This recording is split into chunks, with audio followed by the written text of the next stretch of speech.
يا أخوي عند العرب سلوم وأنا أفتخر فيها، وعند البدو كلمة يموت ولا يعديها، والكفو راعي الفزعات ما يخليها، وعند النشامة أهل المروة كلمته يحتسب بيها،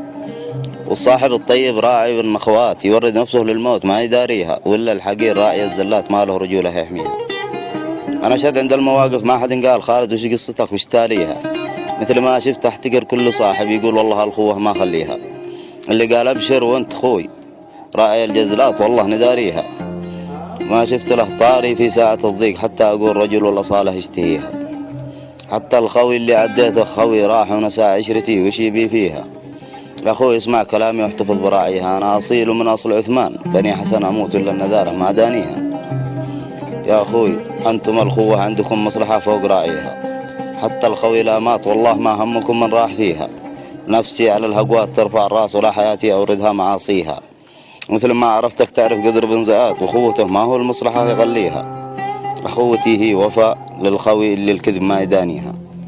أهل الوفا خطوا بدم الأصالة كلمة وماتوا عليها،